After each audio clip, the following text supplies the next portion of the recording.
Why is it so that you always run away? Why is it so? Hey guys, welcome to Frank's Tech Help. So today I'm going to be replacing the rear axles in my Traxxas Rustler VXL brushless dune buggy system here. I'm going to go ahead and take the top, get it out of the way.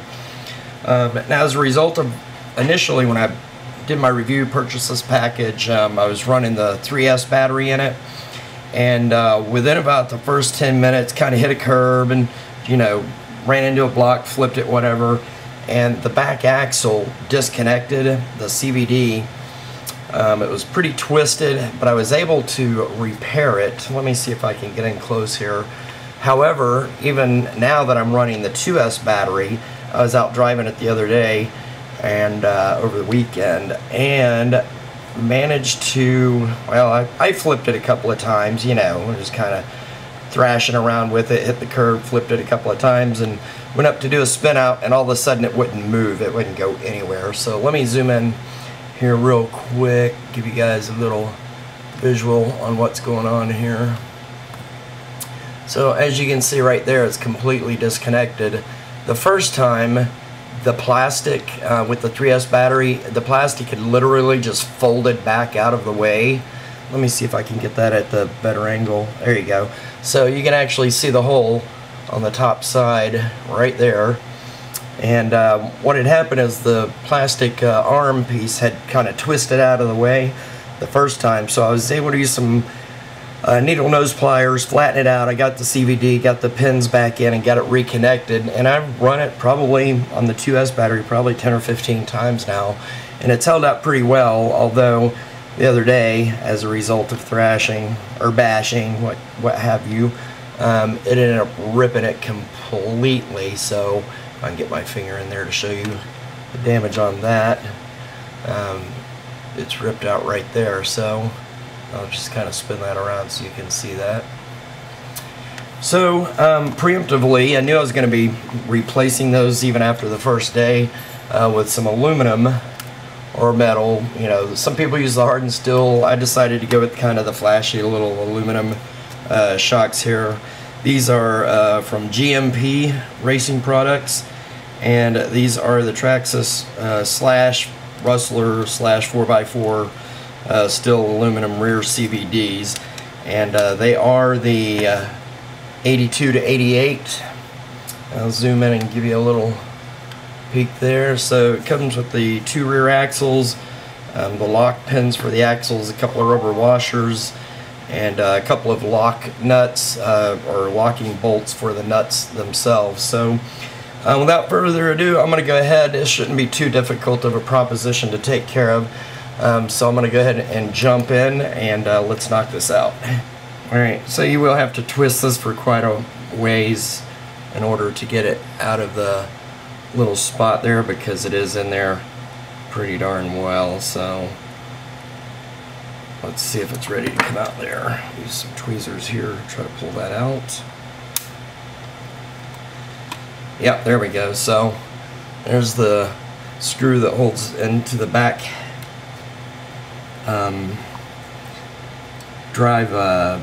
differential. Sorry, I'm trying to get my terminology here.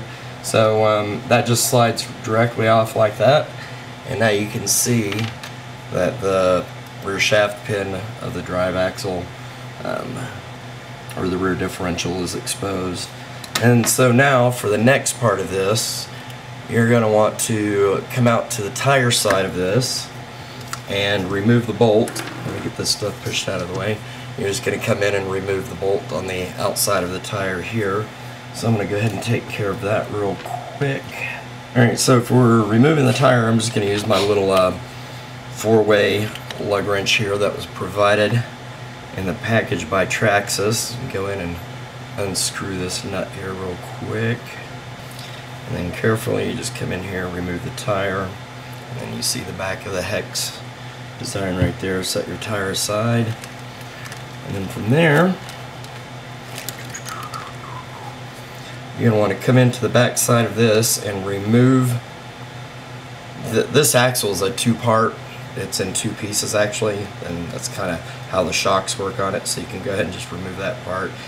And if you look closely, I'm curious if you can see this. This thing is warped really badly, and I think that was originally from running the 3S battery in it. It puts a lot of torque on there, so hopefully you can see that. I mean, it literally, if you follow this line right here, you can see that there's a bend. It's bowed pretty much. So let's go ahead and get back out here real quick.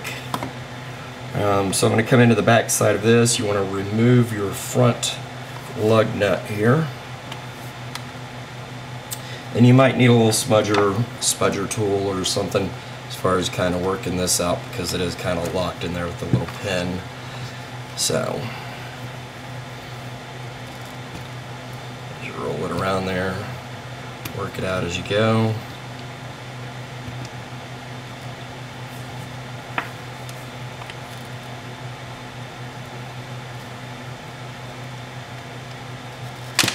There we go.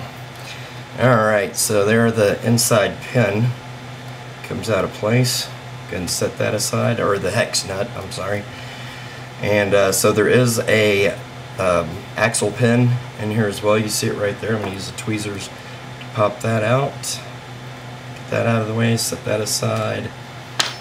Alright, from there, the axle should slide out of the back side housing. And be careful with your washers or your bearings on the inside there. So just kind of gently press it until it slides all the way out there. Then you can grab it from the back side. There we go. Alright, and so there's the back end of the axle right there, as you can see it. Alright guys, sorry about that. I had to deal with a tech repair client, but I am back. So now on the new part, I just wanted to show you guys real quick. It does separate. That's for the kind of the shock, where your shocks go up and down, but it does come apart completely. So we're going to start with this part. And the bolt on the end of this does have to be facing a certain position. So I'm going to pop this off.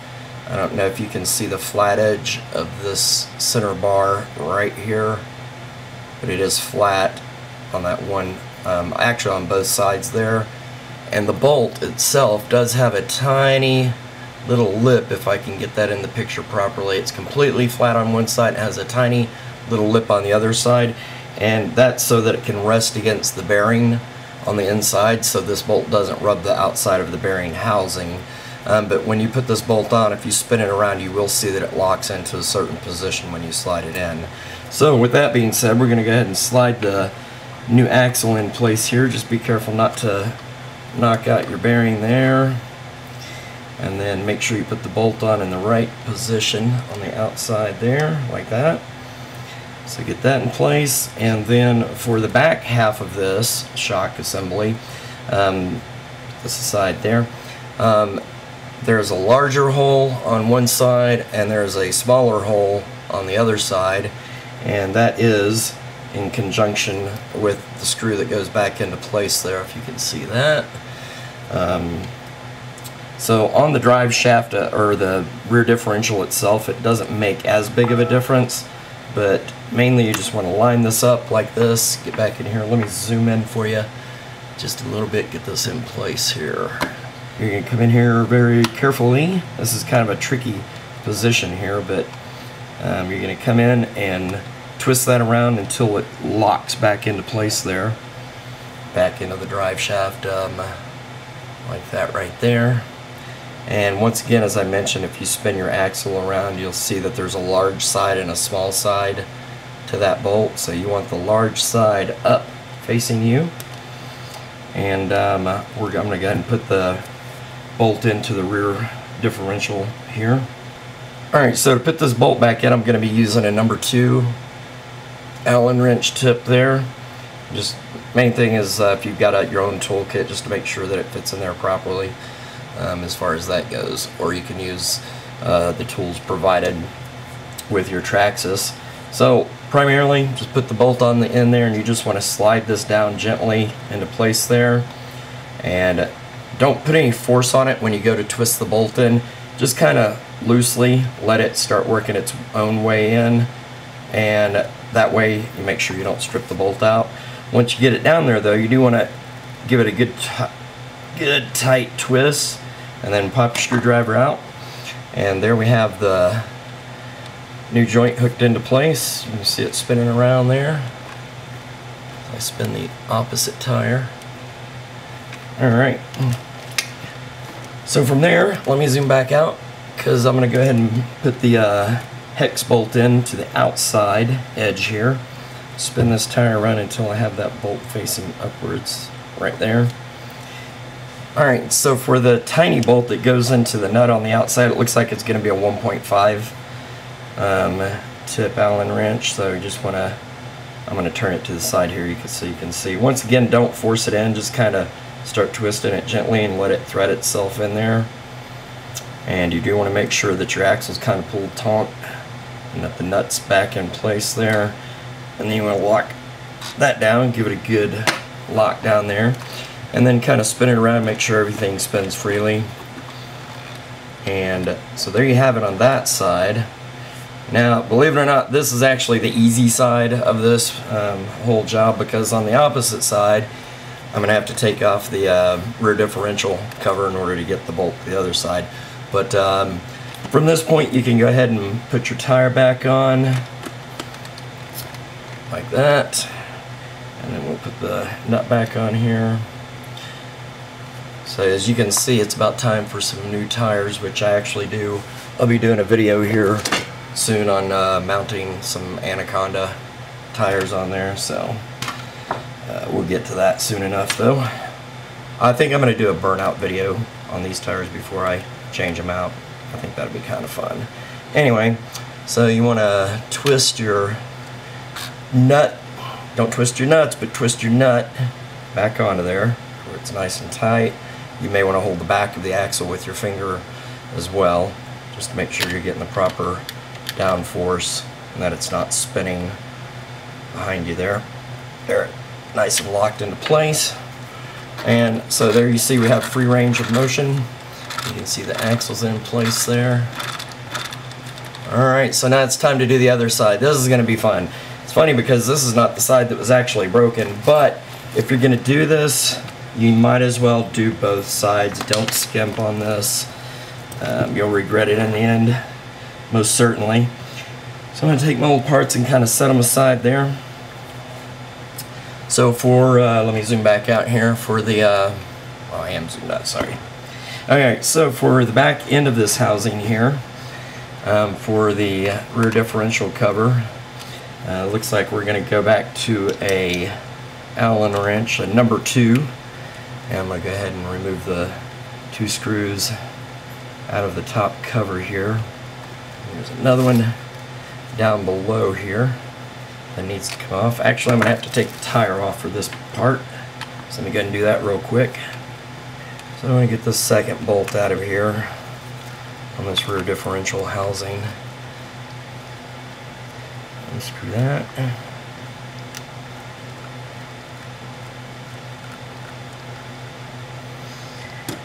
And please make note that these bolts are 2 different sizes. Let me set this down gently here. On the rear differential housing, the longer bolt goes into the top and the shorter bolt goes into the bottom of that assembly, just so you guys know.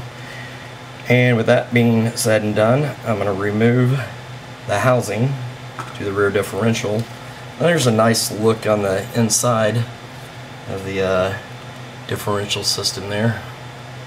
It's pretty cool. I have not opened this yet as far as getting to this point, so I just want to make sure none of these gears or cogs are loose or anything. Yeah, everything's locked into position nice and tight. So from here, you want to spin your axle around. Sorry, get it in the right frame here. You want to spin the axle around until you see the large opening side of that bolt, which I have. I don't know if I can get this in the frame, but it's, yeah, right there. And so I'm just going to go ahead and put this down. Sorry, I can't do a close-up on this, but I'm going to go ahead and pull that bolt out to release the side of the axle. Alright guys, so as it turns out, this bolt is in a very precarious position if you want to try to get it out without having to disassemble any of the rear differential. Let's try and get some light on it over here. The easiest way that I can find is I'm going to use a small Allen wrench tip with an extension onto my driver, and I'm going to slide it straight down into the edge of this, get it lined up properly, lock it into place, and there we have it. Perfect. Man, that was such a tight squeeze right there. I'm going to see if I can zoom in or get this at the right angle so you guys can kind of see what I'm working with here. Positioned properly, if you can see, yeah, where that bolt is going into the axle, right there. Once it gets all the way out there, you want to use some tweezers or whatever to grab onto the end of that and pull it out. There it goes. Okay, so I've got the pin there. I'm going to set it aside because we have a new one going in, and actually I had to drop my wheelie bar out of the way there in order to be able to get to that one, so I'm just kind of lock that back in there for now. Alrighty, so from there, back housing or back half of this axle should just slide right on out here like that. There we go. And then you can slide the other half of it out like so. And I was just looking for torque. It does look that one, wow, that one almost looks twisted worse than the other side. Man, you can see it's some hardcore. I mean, it's like the whole bar is torqued forward. So anyway, it was probably time to do this. I honestly have not had this car for that long, so I didn't really expect in the beginning, or didn't know what to expect. But reading through the forums, they said especially if you drive the 3S battery, you can expect repairs, and they are not lying to you on that, my friend. So go ahead and remove the outer nut here. This out of the way. Okay, so you just got to break the seal on that. Take out your hex bolt for the tire, and then from there I'm going to take out the straight pin there. Slide that over out of the way, discard that, and then once again very carefully slide out your axle there without dropping the bearings off of the back. And also there are a couple of tiny washers in this assembly. Let's see if I can just grab this with my fingers. That you'll want to watch out for. They fit onto the back housing. Just a little washer that fits on the end of this drive axle here, but they will fall off of the back if you're not careful like that. So, yep, there it goes. So just go ahead and just take that, and I'm just going to slide it onto the. There's one on the front side as well. You can see it's on my finger right there. So, anyway, to solve this problem a little more easily, I'm just going to go ahead and take my axle, and I'm going to put this washer on the back side here. And slide it through the center of the housing to the front. Make sure not to push the your bearings out the front side there. There's my wife texting. And then put your washer back on the front side, back there like that. And then you can go ahead and put your lock washer on, once again observing that it does fit on in a certain direction there. And I'm going to go ahead and tighten this down just a tiny bit with my hex wrench here, just to get that into position so it doesn't fall off of there.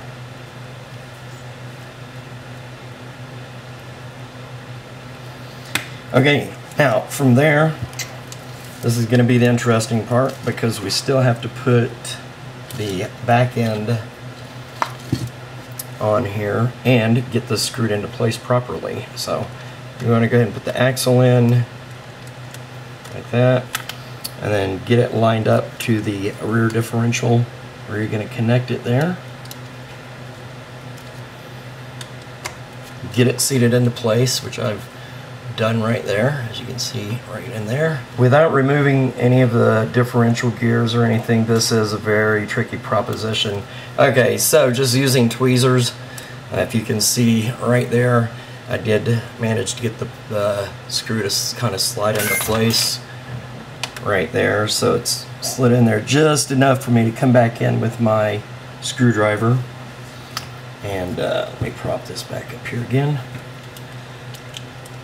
My little hex tip to screw that back into place. And there it goes. Right down in there, you see where the bolt, the pin is in place properly. So, alright. So yeah, once you get it down there, you just need to give it a snug twist to make sure that it locks back into place. And then of course after that, you want to just give your axles a spin, make sure that everything is working properly as far as that you got good clearance there. Alright, so from there, what I'm going to do is I want to make sure that this lug nut is tightened down properly, because I did not do that a moment ago.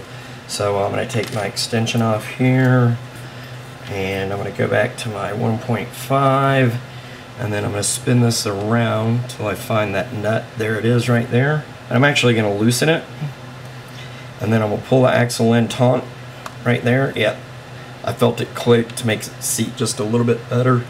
And then once you get the nut in there, give it a nice tight twist, make sure it's locked into place. So from there, you're going to put your differential housing back into place. Just let me get the wheelie bar out of the way here. Just slide it back in to where it was there, like so. Make sure that it lines back up properly. And of course, zoom out on the camera whenever you get a chance. So as I mentioned before, the small bolt goes in the bottom, the big bolt goes into the top. And we're going to be using a number 2 Allen wrench tip here for this. There we go. And drop the screw back in there. Now I'm just going to start this one to kind of get it started, because I want these to be torqued evenly as I put them in and aligned properly. So I'll go ahead and get that alignment back into place. So I'll tighten the bottom one back all the way first now that it's lined up. So I'll get that nice and tight there. Come back in, do the top one the same way. Get that back in there. So from there, your little hex bolt, your inner hex bolt is already in place. Everything's locked down, so just go ahead and slap your tire back on there. And drop your lug nut into place. I usually like to do a reverse thread to start, and then that way you can just make sure that it's lined up properly. So just go ahead and twist that on there. And then once it gets down to the point where it's kind of tight, you do want to grab the back of the axle area back here again and hang on to that as you tighten the tire down until that lug nut locks into position there. There we have it. Back axles are installed. Rear differential housing, gear housing is back into place there. Alright. So that's it for this video. I am probably, as I mentioned earlier, my tires are pretty much shot from deformation, because this is the brushless system. I mean, these things are absolutely chewed up. And it's funny because you can tell I actually do a lot of spin out turns and stuff, because this side is completely ground down. So I think it's because I cut to the left a lot and it slides like that. So now that I've got the new axles installed, I don't really have to fear one of them popping out of place or whatever. I think my next video is going to be a burnout on these tires. I'm going to chain this up to something and spin the crap out of it and let the tires burn out and see what happens. Just for the fun of it.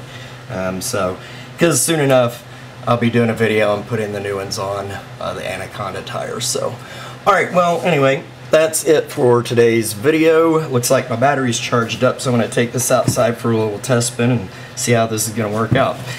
I hope this video helped you out in some form or fashion. As always, thanks for watching Frank's Tech Help. Peace. Why is it sad?